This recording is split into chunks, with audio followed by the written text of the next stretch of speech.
En France, le président Emmanuel Macron va nommer un nouveau premier ministre d'ici vendredi soir. C'est ce que l'Élysée a annoncé à la suite des consultations du chef du gouvernement démissionnaire, Sébastien Lecornu, avec les différentes forces politiques. La menace d'une dissolution de l'Assemblée nationale est quand même bien réelle. Le parti d'extrême droite, Rassemblement national, réclame toujours des élections anticipées. On peut écouter M. Lecornu. Je pense donc démontrer que je ne cours pas après le job dans la mesure où j'ai démissionné. J'ai accepté de faire 48 heures dans des conditions qui ne sont pas que faciles. J'ai un côté moins de soldat, donc j'ai accepté évidemment la mission que le président m'a demandée. Ce soir, je considère que ma mission est terminée.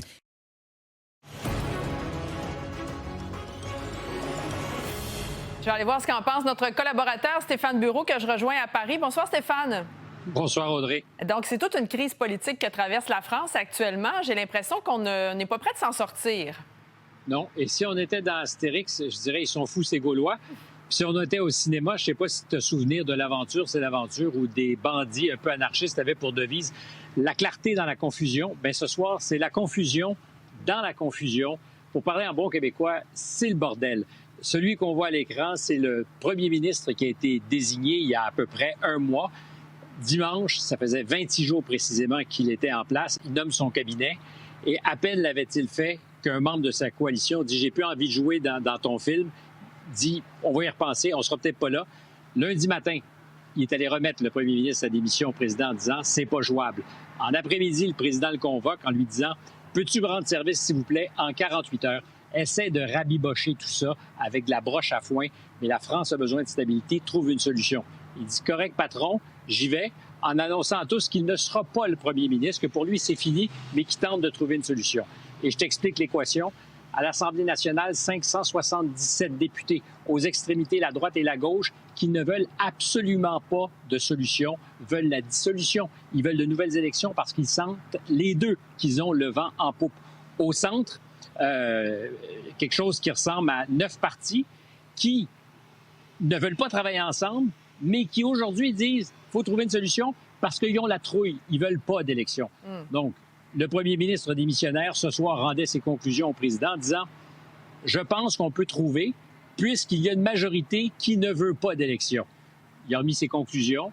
Et le président va, lui, voir ce qu'il peut trouver comme solution. Mais pour l'instant, on ne sait pas à quoi ça va ressembler. Et c'est quoi la prochaine étape? Bien, c'est Emmanuel Macron qui va, dans le silence de son bureau, essayer de faire en sorte de trouver une personne qui pourra faire ce que les précédents premiers ministres ne sont pas arrivés à faire. Il a promis que dans les 48 prochaines heures, avant vendredi, il y aura un nouveau premier ministre. Va-t-il s'ouvrir à gauche? Il n'a jamais voulu faire affaire avec la gauche pour essayer de former une équipe.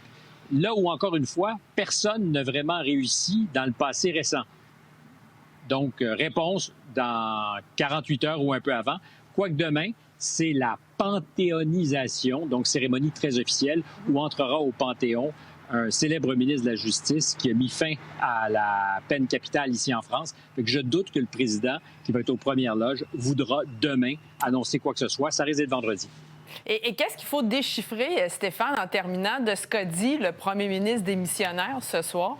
Oui, parce que ce soir, il prenait la parole pour expliquer ce que pourrait être le chemin, mais c'est un chemin extrêmement étroit. Essentiellement, si on lit entre les lignes, c'est un fidèle du président Macron qui dit qu'il faut trouver une solution budgétaire à court terme parce que le budget doit être déposé, adopté avant le 31 décembre prochain. Donc, trouvons une solution, trouvons un moyen de s'entendre entre nous, mais qui surtout veut protéger le mandat présidentiel d'Emmanuel Macron. Il dit, oui, il y a un problème démocratique, oui, il faudra qu'il y ait des élections, mais ça sera quand on sera arrivé au terme de l'exercice. Il n'est pas le temps de faire ça et surtout, pas le temps de faire de la pression sur le président pour que lui choisisse de démissionner avant son terme. C'est un fidèle, veut protéger l'institution, acheter du temps, et c'est vraiment ça qu'on sent, acheter du temps, alors qu'une majorité des électeurs français, plus de 50 entre la droite et la gauche, eux sont prêts à des élections, mais je pense qu'on n'en aura pas immédiatement. Merci Stéphane. Salut Audrey.